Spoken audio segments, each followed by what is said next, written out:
بسم الله الرحمن الرحيم الحمد لله رب العالمين والصلاة والسلام على من لا نبي بعده أما بعد.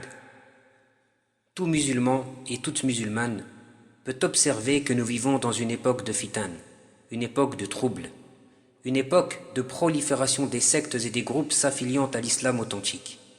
Allah a laissé le Coran et la Sunna ainsi que les savants qui représentent le groupe sauvé et victorieux. Al-Firqatun Najiyah. Ils sont les savants de la Sunna, ceux qui ont emprunté le chemin des pieux prédécesseurs dans leur compréhension du Coran et de la Sunna.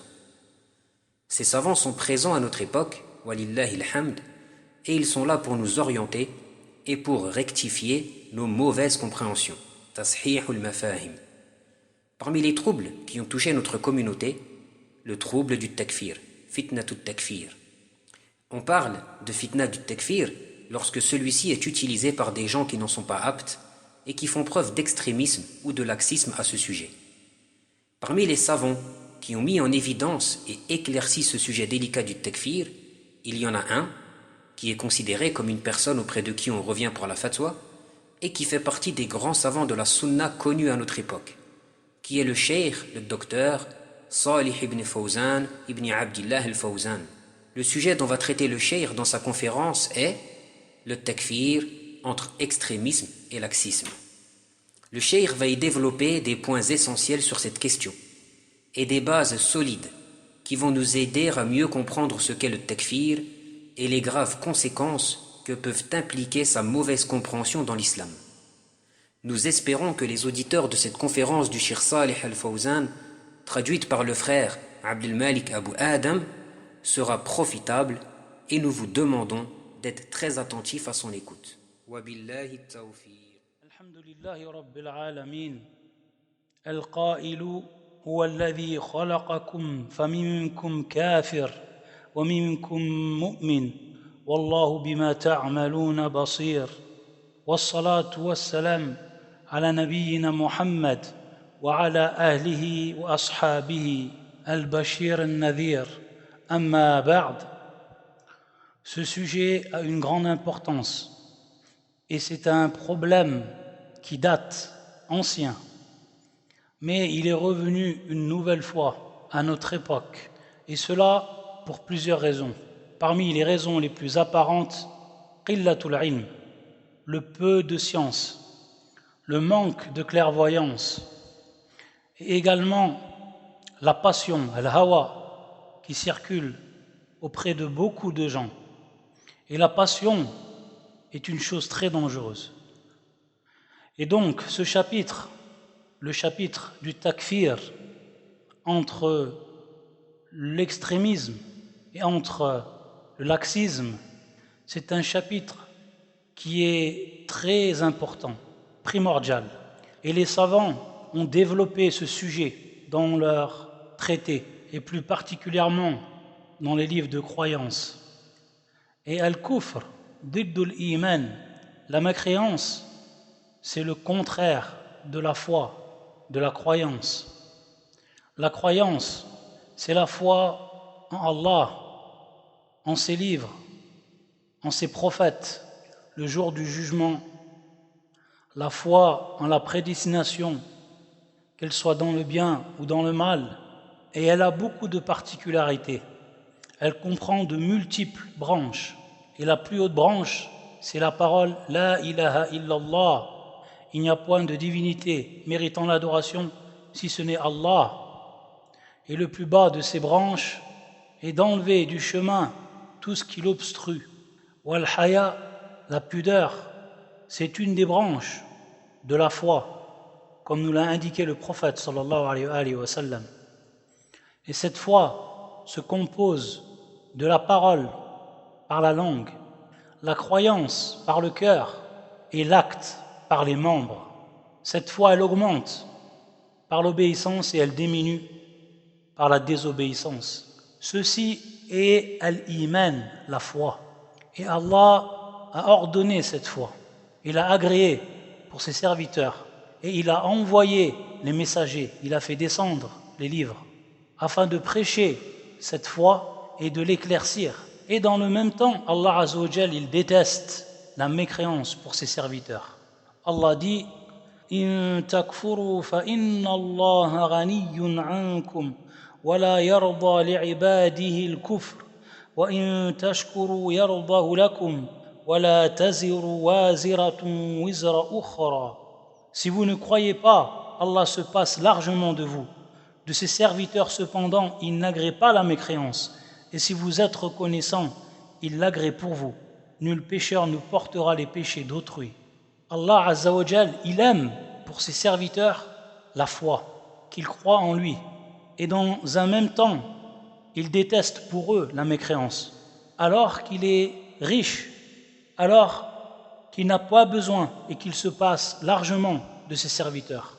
Leur foi, la foi des serviteurs, leur reconnaissance, leur adoration n'apporte rien en plus à la royauté d'Allah subhanahu wa ta'ala. Et leur mécréance et leur désobéissance ne diminuent en rien la royauté d'Allah subhanahu wa ta'ala. Allah ta'ala dit إن تكفروا أنتم ومن في الأرض جميعا فإن الله لغني حميد.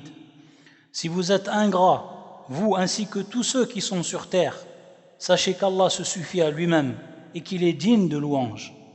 Et en réalité, il leur a ordonné de croire en lui, d'avoir la foi pour leur propre intérêt. Il leur a interdit la mécréance, le polythéisme, le shirk et la désobéissance afin d'écarter d'eux le préjudice. Et la mécréance a plusieurs catégories. Parmi elles, el-juhud, qui est de rejeter, le rejet, rejeter la croyance en la présence d'Allah, du Créateur, ou réfuter son unicité, ne pas accepter son unicité.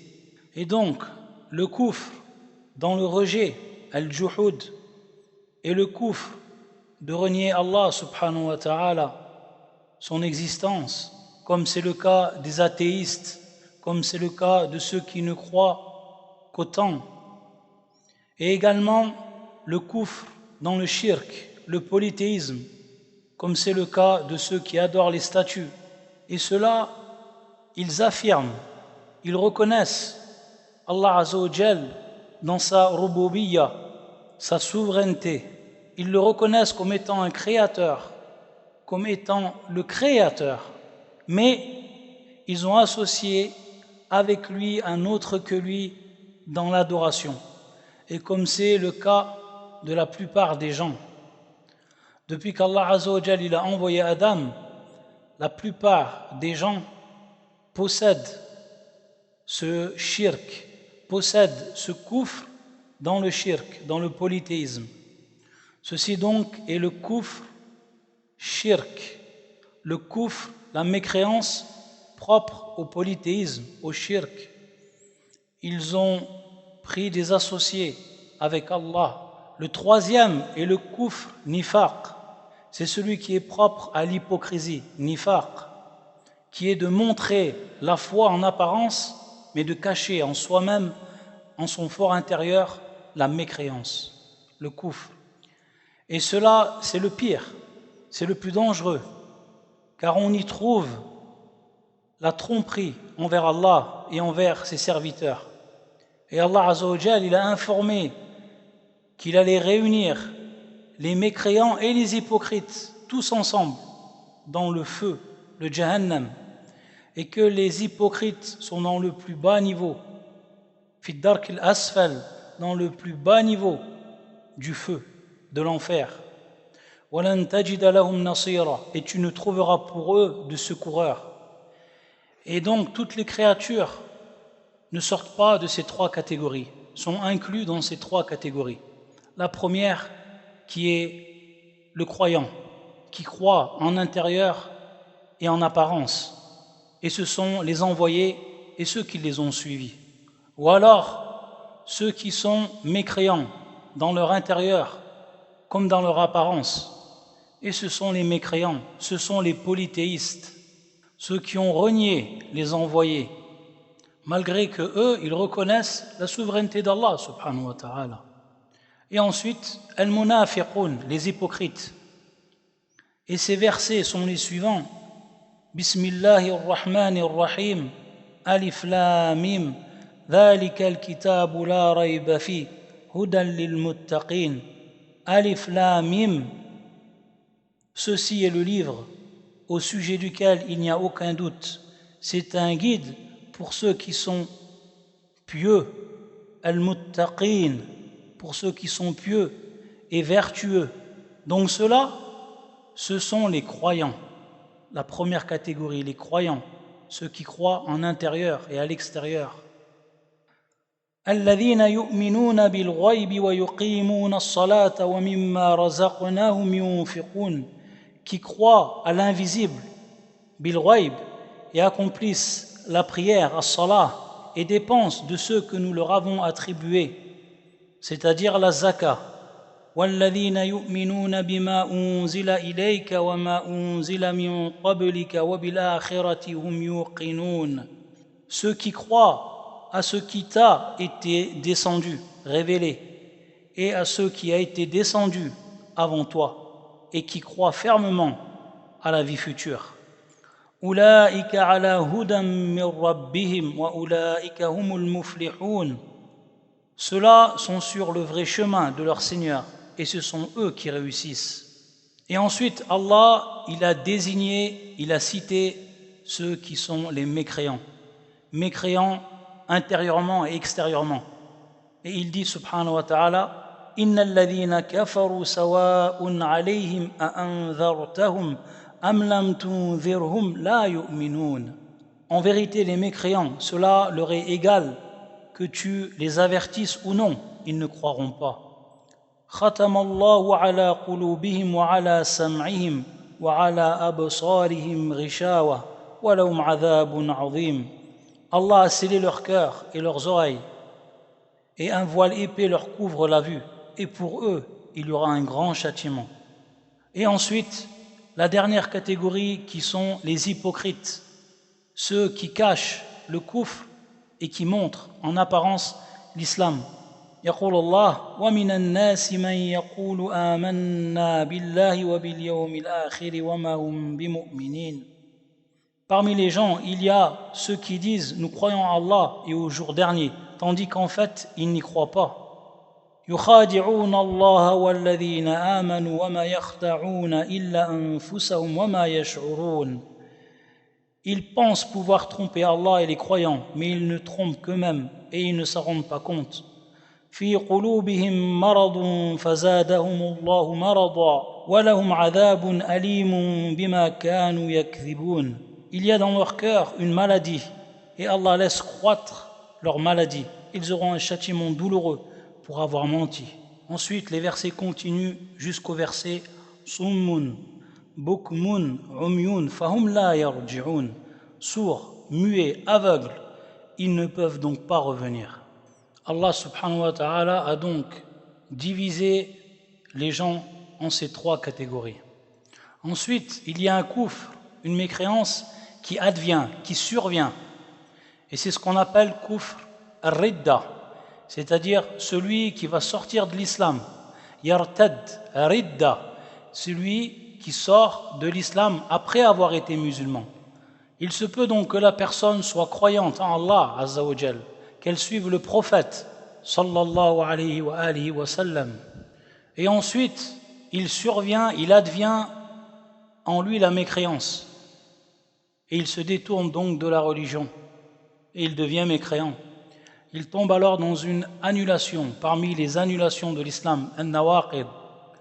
Ces annulations qu'Allah Azza wa Jal a citées dans son livre et que le prophète sallallahu alayhi wa sallam a citées dans sa sunna et que les savants ont répertoriées dans leurs livres.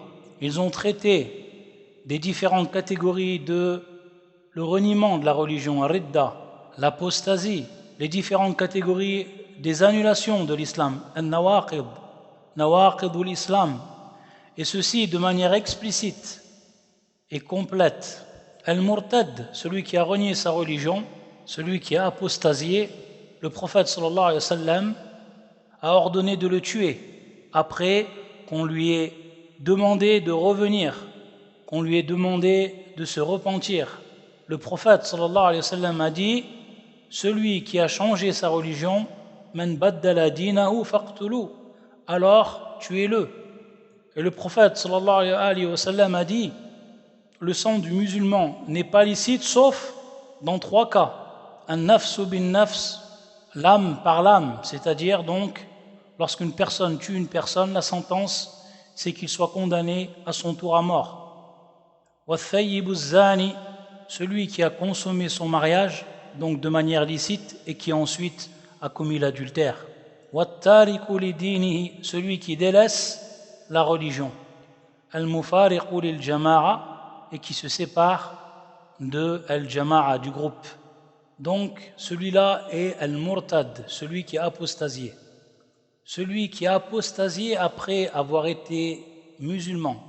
Par conséquent, on voit ici l'ensemble des catégories des gens et l'ensemble des catégories du kufr, que ce soit le kufr juhud, donc de rejet, kufr shirk, le polythéisme, ou kufr ridda, l'apostasie, ayadan billah.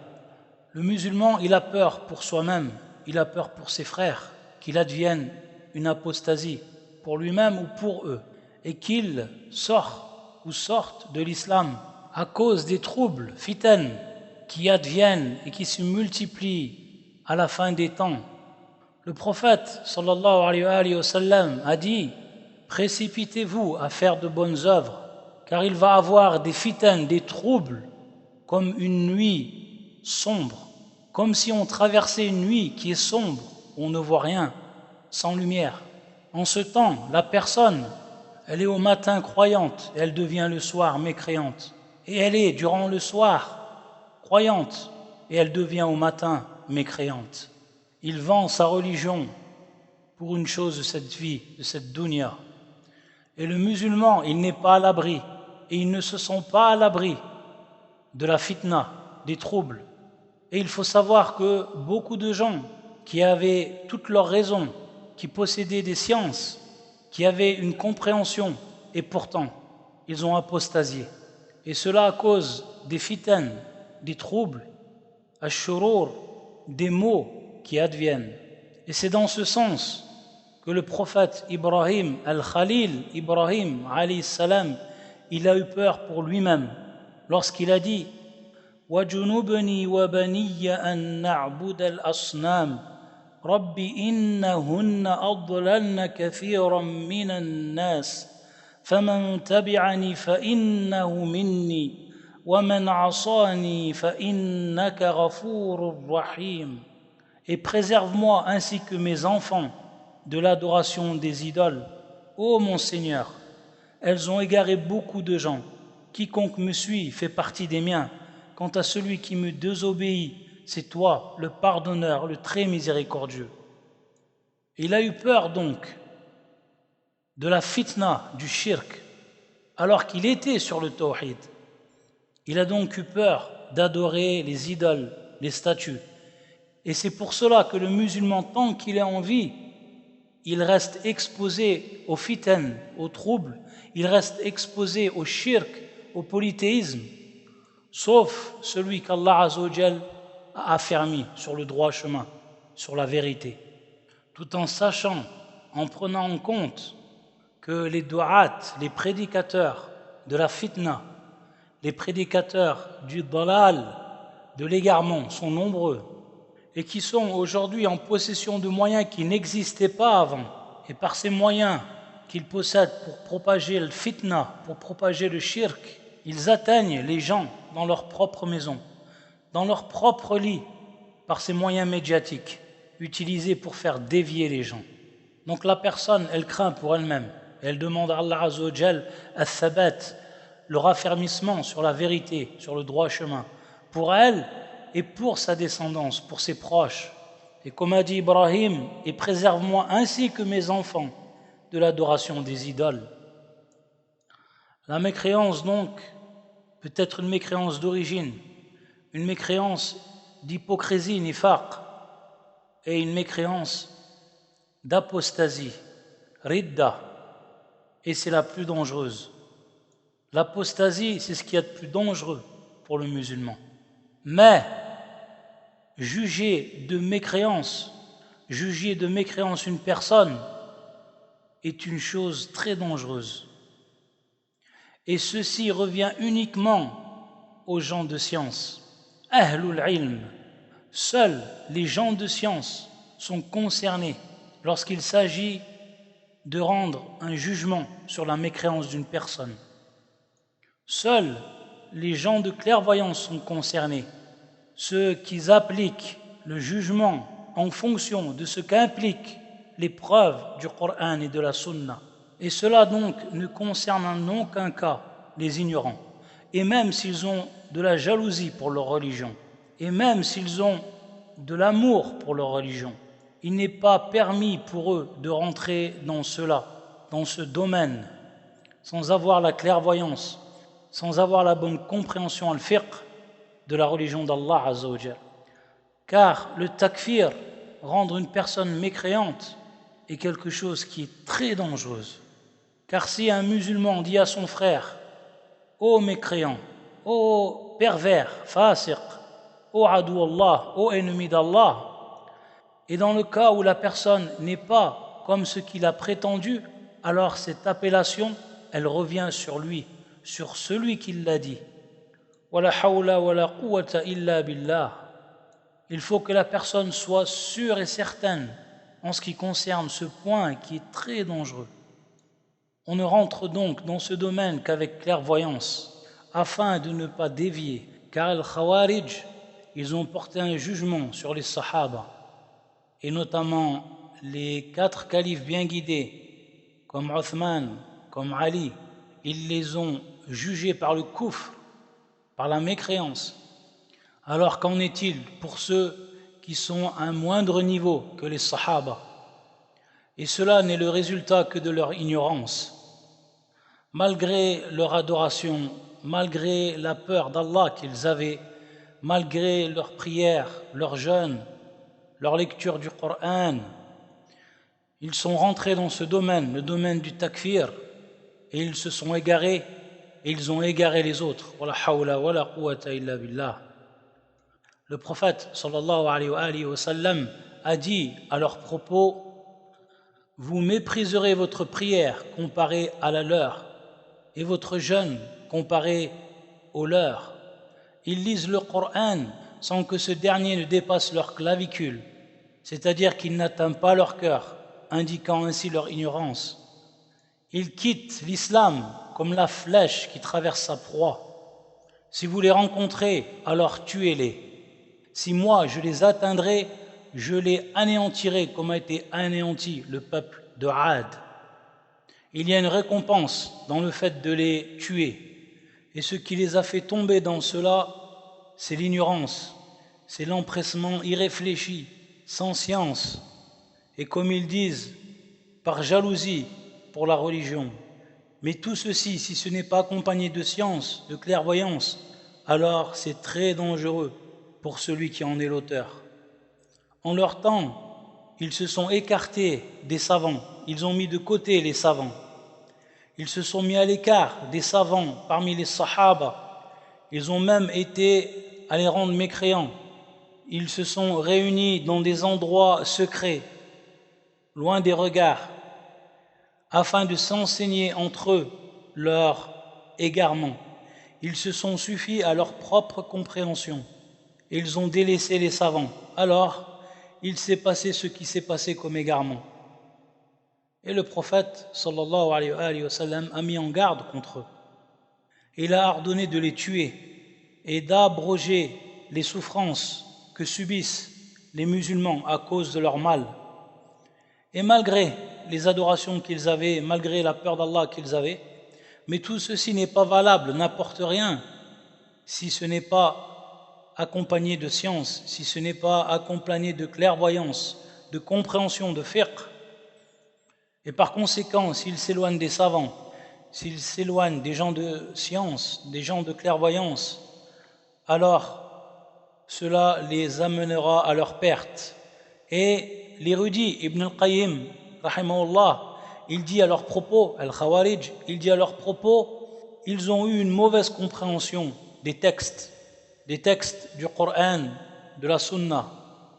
Ils sont donc en possession des textes du Coran et de la Sunna, mais ils ne les ont pas compris comme il se devait. Ils ont une mauvaise compréhension de ces textes-là, une compréhension qui n'est pas celle qu'Allah Azza wa Jal a voulu, et également une compréhension qui n'est pas celle que le prophète sallallahu alayhi wa sallam a voulu. Et en tout temps, en toute période, il y a des gens qui sortent, qui apparaissent et qui adoptent la voie des Khawarij, cette voie dangereuse.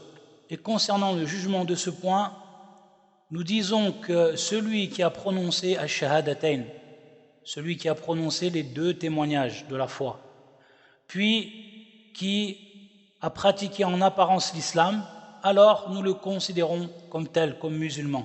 Et la réalité de son état, de son fort intérieur, revient à Allah subhanahu wa ta'ala. Nous le considérons, nous, comme musulmans, et nous agissons avec lui comme on agit avec un musulman, tant qu'il n'apparaît pas de lui ce qui implique sa mécréance, ce qui implique son apostasie. Le prophète sallallahu alayhi wa sallam a dit: j'ai été ordonné de combattre les gens jusqu'à qu'ils disent, jusqu'à qu'ils prononcent La ilaha illallah. Et s'ils prononcent cela, alors leur sang, leur bien. Et Allah Azza wa Jal, il dit: Ya ayyuhalladhina amanu idha darabtum fi sabilillahi fatabayyanu wa la taqulu liman alqa ilaykumus salama lasta mu'mina تبتغون عرض الحياة الدنيا فعند الله مغانم كثيرة كذلك كنتم من قبل فمن الله عليكم فتبينوا إن الله كان بما تعملون خبيرا. Ô vous qui croyez, lorsque vous sortez pour lutter dans la voie d'Allah, voyez bien clair, ne vous hâtez pas. Tabayyanu, hey, tathabbatu, soyez sûrs de ce que vous voyez, de ce que vous faites, de votre jugement. Et ne dites pas à quiconque vous adresse le salut de l'islam: tu n'es pas croyant, convoitant les biens de la vie d'ici-bas. Or, c'est auprès d'Allah qu'il y a beaucoup de butin. C'est ainsi que vous étiez auparavant, puis Allah vous a accordé sa grâce. Voyez donc bien clair, soyez sûrs, Allah est certes parfaitement connaisseur de ce que vous faites.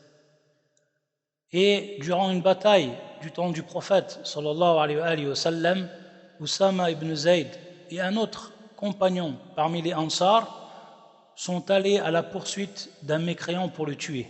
Ils l'ont suivi et lorsqu'ils l'ont atteint et ont voulu le tuer, il a prononcé cette parole La ilaha illallah. Alors le compagnon parmi les Ansar s'est retenu de le tuer. Mais Usama ibn Zayd l'a quand même lui tué. Donc il l'a tué après qu'il ait dit La ilaha illallah. Et il l'a tué car il a cru qu'il avait dit cette parole La ilaha illallah uniquement pour se protéger et pour être épargné. Et lorsque cette histoire est parvenue au prophète sallallahu alayhi wa sallam, alors le prophète sallallahu alayhi wa sallam a blâmé Usama ibn Zayd. Il l'a fortement blâmé, malgré qu'il aimait Usama et qu'il aimait son père Zayd. Mais il l'a fortement blâmé et il lui a dit: as-tu tué celui qui a dit La ilaha illallah? Et lorsque le prophète sallallahu alayhi wa sallam l'a blâmé, il a rétorqué en disant qu'il n'a prononcé cette parole que pour se protéger de l'épée. Et à ce moment-là, le prophète sallallahu alayhi wa sallam lui a dit: as-tu ouvert sa poitrine? As-tu ouvert son cœur? Tu l'as tué après qu'il ait dit La ilaha illallah. Que vas-tu dire avec cette parole La ilaha illallah lorsqu'il viendra le jour du jugement? À ce moment-là, Usama ibn Zayd a été attristé. Il a regretté fortement l'acte qu'il avait fait. Il a su qu'il s'était trompé. Il a reconnu qu'il s'était trompé. Ceci prouve donc qu'il faut être sûr et certain dans cette affaire, dans ce point qui est donc le takfir. Et ceci nous prouve donc que l'origine, al-asl, pour tout musulman, c'est l'islam, c'est qu'il est sur l'islam. Tant qu'il n'est pas attesté de manière sûre et certaine qu'il a accompli un annulatif parmi les annulatifs de l'islam qui sont connus et parmi les pires, ash-shirku billah, l'associationnisme, le polythéisme, comme invoquer un autre qu'Allah, comme demander l'aide à l'istiratha d'un autre qu'Allah Azza wa Jal, et d'autres catégories parmi les annulatifs de l'islam, comme l'ont expliqué, comme l'ont cité les savants. Et le cheikh de l'islam, Mohammed ibn Abd al-Wahhab, les a résumés, ces annulatifs.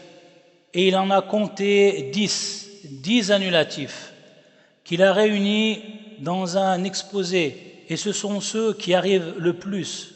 Et donc, s'il arrive d'une personne qu'il accomplisse un annulatif parmi les annulatifs de l'islam, et qu'il ne soit pas dans cela excusé, alors dans ce cas, le jugement porté sur cette personne, c'est l'apostasie.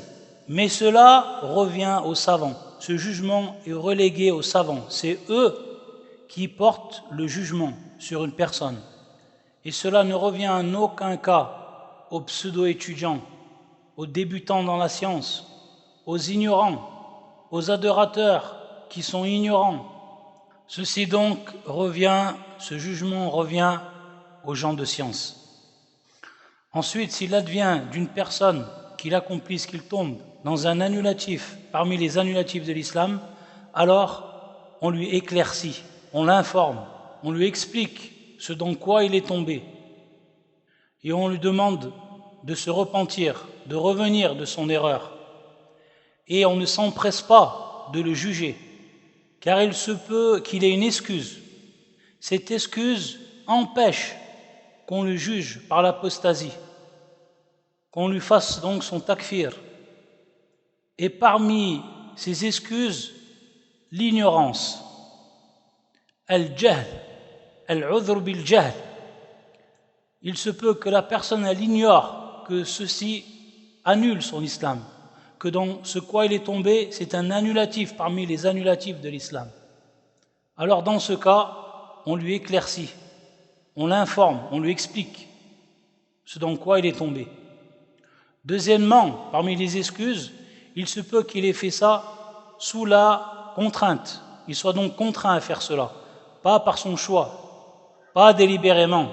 Et celui qui est contraint, il est excusé. Allah Azza wa Jal dit Man kafara billahi min ba'di imanihi illa man ukriha wa qalbuhu mutma'innun bil iman ولكن من شرح بالكفر صدرا فعليهم غضب من الله ولهم عذاب عظيم ذلك بأنه مستحب الحياة الدنيا على الآخرة وأن الله لا يهدي القوم الكافرين أولئك الذين طبع الله على قلوبهم وسمعهم وأبصارهم وأولئك هم الغافلون. Quiconque a renié Allah après avoir cru, sauf celui qui a été contraint alors que son cœur demeure plein de la sérénité, de la foi. Mais ceux qui ouvrent délibérément leur cœur à la mécréance, ceux-là ont sur eux une colère d'Allah et ils ont un châtiment terrible. Il en est ainsi parce qu'ils ont aimé la vie présente plus que l'au-delà et Allah vraiment ne guide pas les gens mécréants. Voilà ceux dont Allah a scellé les cœurs, l'ouïe et les yeux. Ce sont eux les insouciants. Et la cause de la descente de ce verset est le sahabi Ammar ibn Yasir, lorsque les polythéistes de Quraysh l'ont attrapé, l'ont capturé et l'ont torturé, et ils ont refusé de le libérer jusqu'à qu'il insulte Muhammad sallallahu alayhi wa sallam. Et donc il a répondu à cela. Il a parlé en mal sur le prophète sallallahu alayhi wa sallam, mais il a fait cela pour se délibérer sous la contrainte et pour s'échapper de leur torture. Mais son cœur, à ce moment-là, avec ces paroles-là, était plein de foi en Allah et son prophète, et plein d'amour pour le prophète sallallahu alayhi wa sallam. Il a fait uniquement cela afin de se libérer. Ensuite, Ammar a été voir le prophète sallallahu alayhi wa sallam et lui a expliqué ce qui était arrivé. Et à ce moment-là, le prophète sallallahu alayhi wa sallam lui a demandé comment trouves-tu ton cœur? Il lui a dit mutma'innu bil iman, c'est-à-dire plein de sérénité de la foi. Alors le prophète sallallahu alayhi wa sallam lui dit, s'il recommence, alors recommence. Si eux ils recommencent, alors recommence. Et ensuite, Allah Azza wa Jalla a fait descendre ce verset, illa man ukriha wa qalbuhu mutma'innu bil iman, sauf celui qui a été contraint, alors que son cœur demeure plein de sérénité de la foi. Et par conséquent, le contraint, al-mukra, il est excusé. Et Allah Azza wa Jalla, il dit, لا يتخذ المؤمنون الكافرين أولياء من دون المؤمنين ومن يفعل ذلك فليس من الله في شيء إلا أن تتقوا منهم تقاه. Que les croyants ne prennent pas pour allier les mécréants au lieu des croyants. Quiconque le fait contredit la religion d'Allah, à moins que vous ne cherchiez à vous protéger d'eux. À moins que vous ne cherchiez à vous protéger d'eux.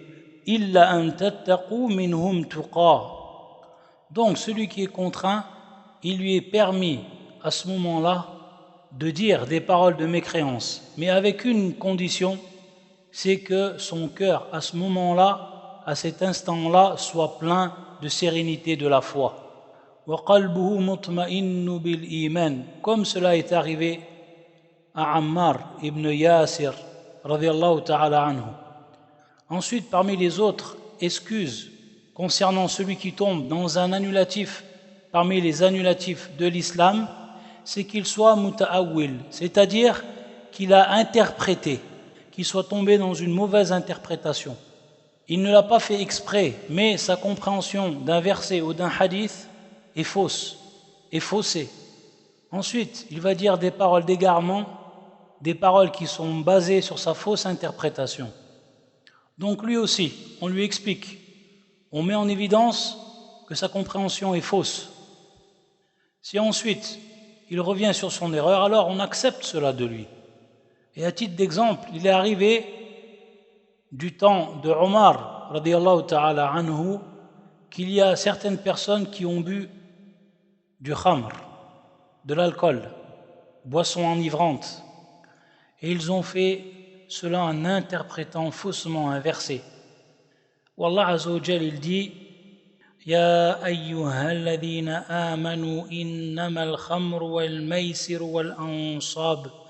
والأنصاب والأزلام رجس من عمل الشيطان فاجتنبوه لعلكم تفلحون إنما يريد الشيطان أن يوقع بينكم العداوة والبغضاء في الخمر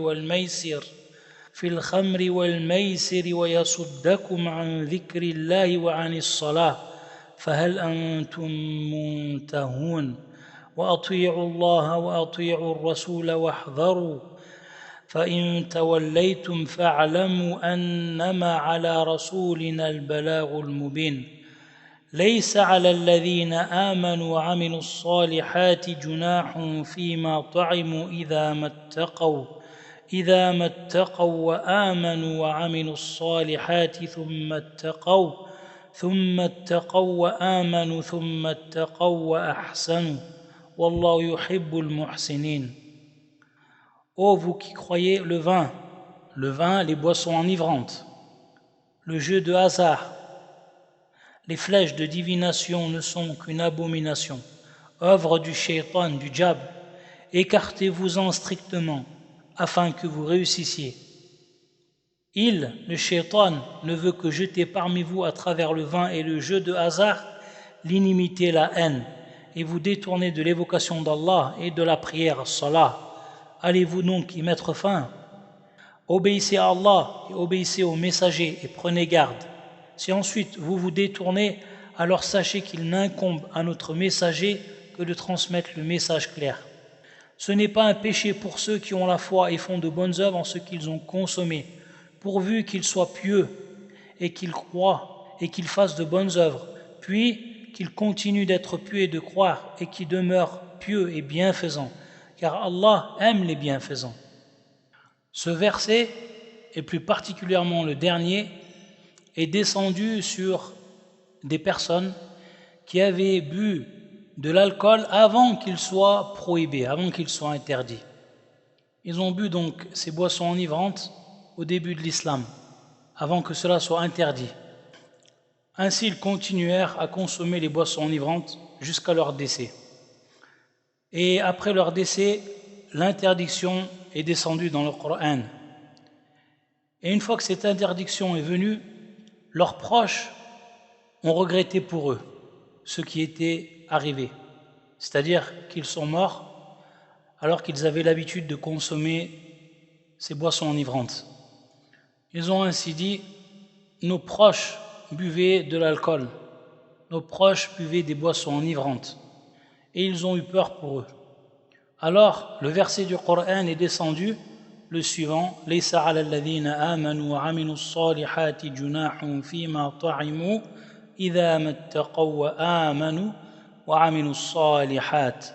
Le verset, ce n'est pas un péché pour ceux qui ont la foi et font de bonnes œuvres en ce qu'ils ont consommé, pourvu qu'ils soient pieux et qu'ils croient et qu'ils fassent de bonnes œuvres. Le verset. Donc Allah Azza wa Jal leur a pardonné ce qu'ils faisaient, car c'était bel et bien arrivé avant l'interdiction. Donc, ils n'ont pas été considérés comme étant dans le péché. Ils ont été excusés. Ainsi est la cause de la descente de ce verset pour ces gens-là qui ont consommé de l'alcool et qu'ils sont morts donc dans cet état. Ensuite, certaines personnes du temps du règne de Omar radiyallahu ta'ala anhu ont eu une mauvaise interprétation de ce verset du Coran et ils se sont dit, si nous sommes croyants et que nous faisons des bonnes actions, alors dans notre cas il nous est permis de boire et de consommer des boissons enivrantes. Ils ont donc eu une interprétation erronée de ce verset. Et lorsque Omar il a su cela, il s'est concerté avec les Sahaba, avec les compagnons. Et ils en ont ensuite déduit que si ces gens-là ont fait cela en rendant licite la boisson enivrante, alors yakfurun, ils sont sortis de l'islam. Par contre, s'ils ont bu, ils ont consommé de l'alcool sans qu'ils le rendent licite et qu'ils ont fait cela bita'wil, qu'ils ont fait cela par une interprétation ici erronée, alors on devra les fouetter, comme cela est la sentence en islam pour celui qui boit de l'alcool.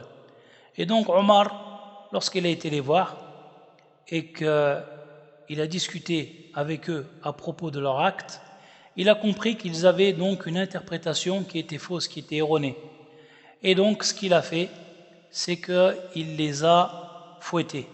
Il a appliqué la sentence islamique sur eux. Mais il ne les a pas rendus mécréants. Pourquoi ? Parce que tout simplement, ils étaient muta'awwilin, c'est-à-dire ils avaient eu une interprétation qui était fausse de ce verset, et donc ils ont fait cela sur cette base-là, de cette interprétation. Ceci est donc une preuve que al-muta'awwil, celui qui a une interprétation erronée d'un texte, on doit lui expliquer, on doit lui montrer son erreur. Et s'il revient de son erreur, alors on accepte de lui et on l'excuse. Il est excusé. Il se peut également, dans un autre cas, qu'une personne qui tombe dans un des annulatifs de l'islam ait fait cela par taqlid, qu'il soit muqallid, c'est-à-dire qu'il a suivi aveuglément une personne autre que lui, qu'il voit donc que des gens ou qu'un pays qui en apparence pratique la religion de l'islam font ces choses-là, ou certaines choses. Alors lui, il croit que, vu qu'ils font cela, ça fait donc partie de l'islam. Donc il les a suivis dans cela. À ce moment-là, on doit également lui expliquer. On doit lui expliquer que cela, c'est un suivi aveugle, un suivi qui n'est pas permis, et que ces gens-là, ils sont sur l'erreur, et qu'il n'est pas permis de suivre une personne qui est dans l'erreur. Si donc il accepte, et il comprend, et il revient de son erreur, alors on accepte cela de lui. Donc ce sont des excuses.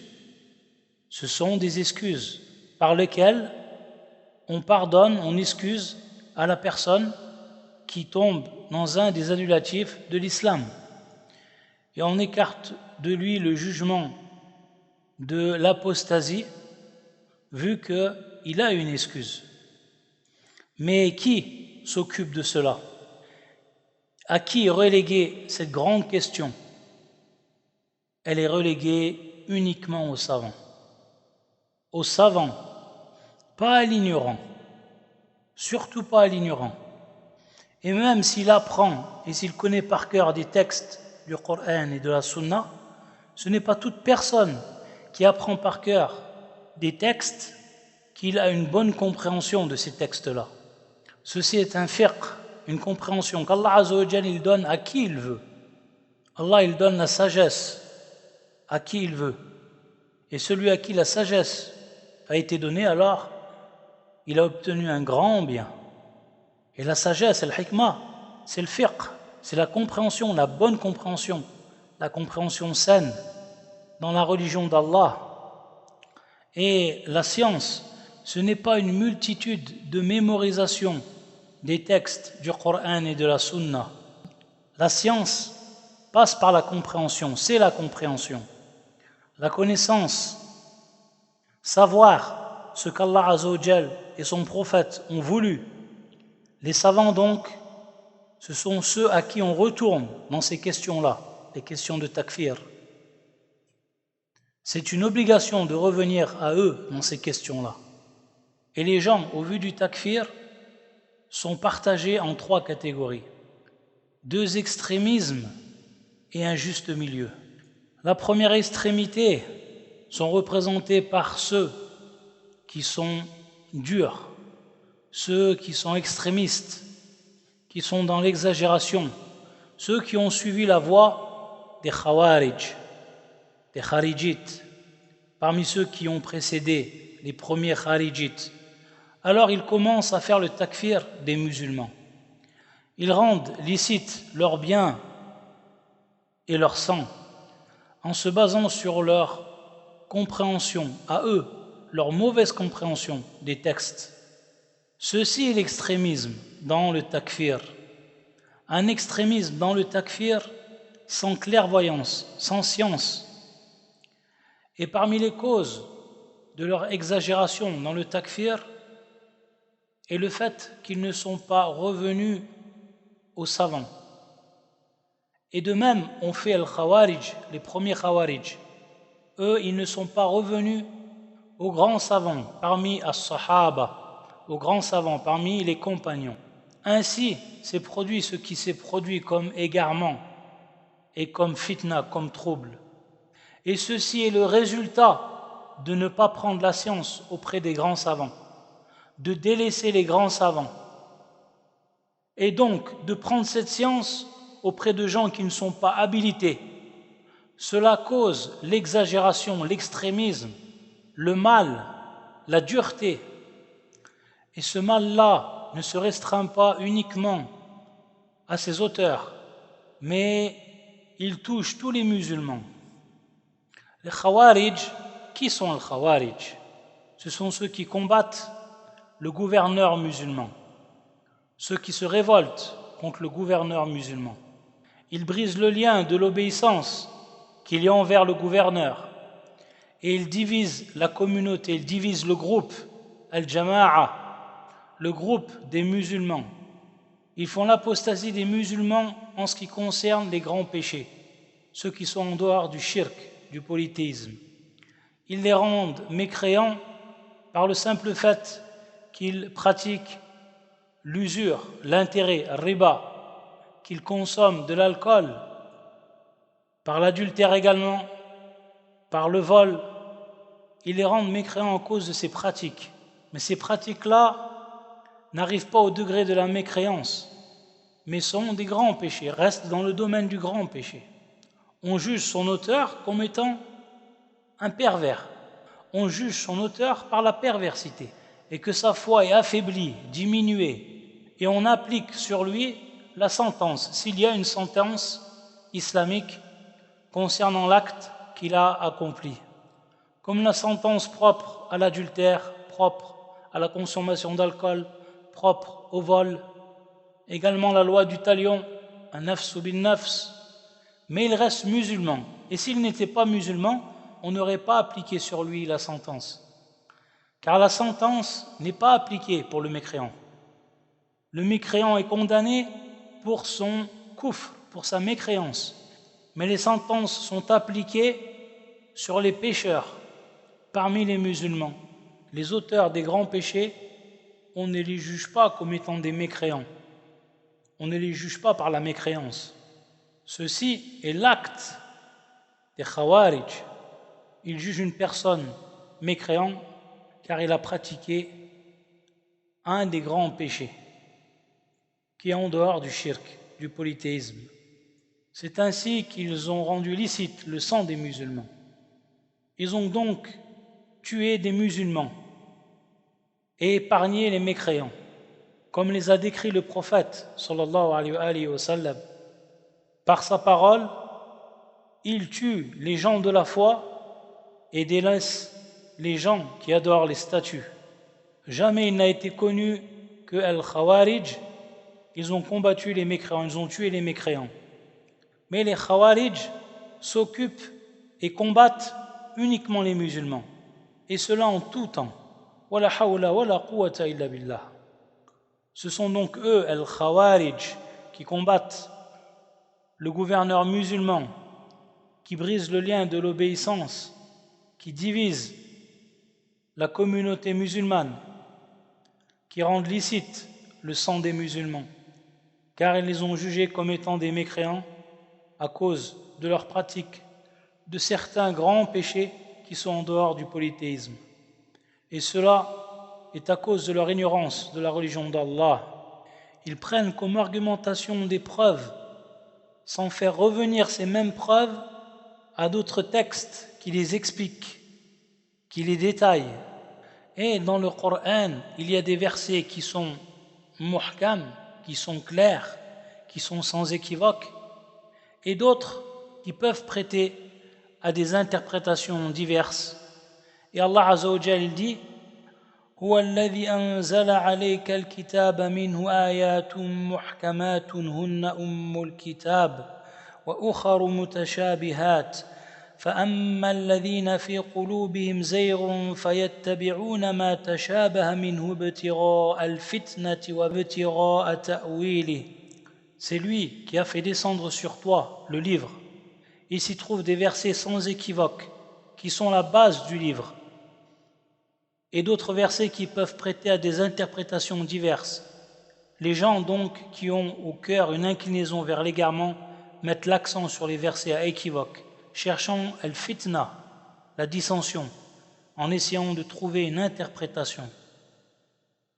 Donc eux, al-Khawarij, ils prennent al-mutashabi, celui qui prête à plusieurs interprétations, et ils délaissent celui qui est sans équivoque, qui est clair.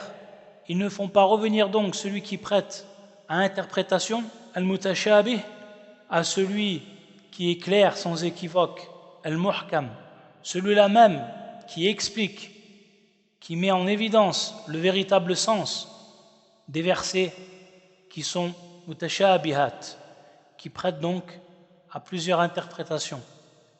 Ils ont donc pris une partie des preuves et ils ont délaissé l'autre partie. Par contre, ceux qui sont enracinés dans la science disent « Nous y croyons, tout est de la part de notre Seigneur. Nous avons cru au muhkam, celui qui est clair, celui qui est sans équivoque, et nous avons cru au mutashabi, celui qui prête à interprétation, car tous viennent d'Allah subhanahu wa ta'ala. Et ils font revenir al-mutashabi, celui qui prête à interprétation, au muhkam, à celui qui est sans équivoque, pour le comprendre et pour en connaître la véritable explication. Ainsi, il y a des versets qui sont du domaine de la menace, al-wa'id, et d'autres versets qui sont du domaine de la bonne annonce, de l'espoir, de la promesse, comme les versets du pardon, les versets du repentir. Et donc, ces deux types de versets doivent se rassembler, doivent se réunir pour les comprendre les uns avec les autres. Les versets propres à la menace et les versets propre à la promesse, à la bonne annonce faite. Et on ne prend pas une partie et on délaisse une autre partie. Donc ceux-là, ce sont l'un des deux groupes qui sont tombés dans l'extrémisme. Et ce sont Al-Khawarij. Et tous ceux qui ont suivi leur voie dans le takfir des musulmans, dans leur khuruj sur les hukam, c'est-à-dire se révolter, combattre les gouverneurs musulmans, briser le lien de l'obéissance envers les gouverneurs et diviser la communauté musulmane. Nous demandons à Allah Azza wa Jal qu'il nous protège de ces gens, qu'il nous protège de leur mal, et nous lui demandons subhanahu wa ta'ala qu'il les guide vers le droit chemin, qu'il les fasse revenir à la vérité, au juste milieu. Mais ceci, ce que nous avons cité, ça permet aux musulmans d'être clairvoyants sur ce groupe-là, Al-Khawarij, et de prendre garde de leur mal, et de n'avoir aucune confiance en eux, et de ne jamais laisser leurs enfants entre leurs mains. Car laisser les enfants des musulmans entre leurs mains, c'est comme leur donner une proie. Ainsi, ils vont leur changer leurs idées, les faire dévier, les remplir d'ambiguïtés, de shubuhat, ces ambiguïtés par lesquelles ont dévié ceux qui étaient avant eux. Ceci donc est une leçon pour le musulman concernant Al-Khawarij et leurs méfaits. Et sachez qu'ils ne cessent d'exister. Ils sont présents en tout temps. Et cette idéologie continue. C'est un héritage que se lèguent entre eux les gens de l'innovation. Nous devons donc prendre garde de ces gens-là et de mettre en garde contre ces gens-là, et que nous protégeons nos enfants, que nous leur apprenons, que nous lisons ensemble les livres concernant la croyance, les livres de croyance authentiques dans lesquels on trouve la mise en garde de ces gens-là, de ce groupe Al-Khawarij, ce groupe déviant, ce groupe égaré. Les savants de la Sunna n'ont pas fait preuve de laxisme les concernant. Ils les ont cités dans leurs livres. Ces livres même qui sont étudiés dans les écoles, dans les facultés, dans les mosquées, afin que les musulmans s'instruisent dans leur religion et qu'ils prennent garde de cette idéologie, cette mauvaise idéologie que portent en eux les gens de l'égarement. Et derrière eux, les mécréants, qu'ils les poussent, qu'ils les utilisent, ils les motivent, ils les incitent afin qu'ils combattent les musulmans. Qu'on fasse donc très attention à cette catégorie de gens qui sont présents. Cette idéologie ainsi que ses partisans ne cessent de se renouveler à travers les temps. Il faut donc être sans cesse sur nos gardes. C'est donc le premier groupe parmi les deux groupes qui sont dans l'extrémisme sur cette question du takfir. En ce qui concerne maintenant le deuxième groupe, ce deuxième groupe qui se trouve à l'autre extrémité, ceux qui ont fait preuve d'un laxisme total concernant la question du takfir. Pour eux, personne ne peut apostasier, personne ne peut devenir mécréant. Et que celui qui dit La ilaha illallah, qui témoigne La ilaha illallah, il reste musulman, quoi qu'il fasse, même s'il invoque un autre qu'Allah, même s'il affiche sa mécréance envers Allah, s'il égorge pour un autre qu'Allah, quoi qu'il fasse, il n'apostasie pas, il ne devient pas mécréant du temps qu'il dit La ilaha illallah. Subhanallah, celui qui fait un des annulatifs de l'islam, il ne devient pas mécréant. Celui qui dit La ilaha illallah, il doit connaître ce que cela implique et il doit agir en fonction de ce que cela implique. S'il le dit par la langue, mais ses actes contredisent la parole qu'il a dit par la langue, sa croyance contredit la parole qu'il a dit par sa langue, alors il devient mécréant, et même s'il dit La ilaha illallah, car il a annulé, il était à l'encontre de cette parole La ilaha illallah par sa croyance, par ses paroles, par ses actes. Donc il devient mécréant, et même s'il dit cette parole La ilaha illallah.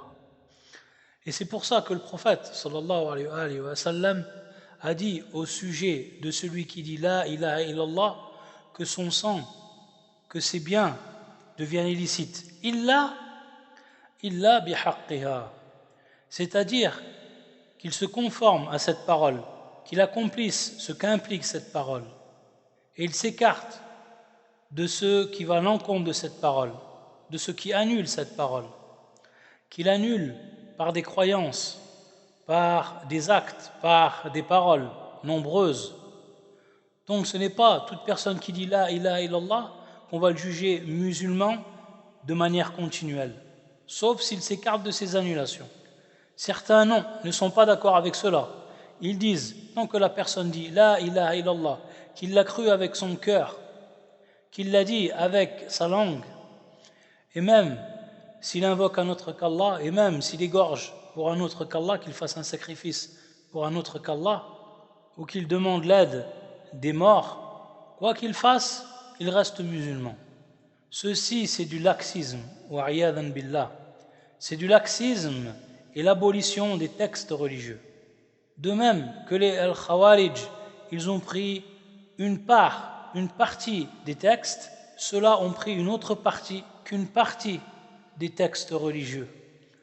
Ils sont donc dans la même catégorie, ils sont de même, car ils n'ont pas pris tous les textes, ils les ont expliqués les uns par les autres.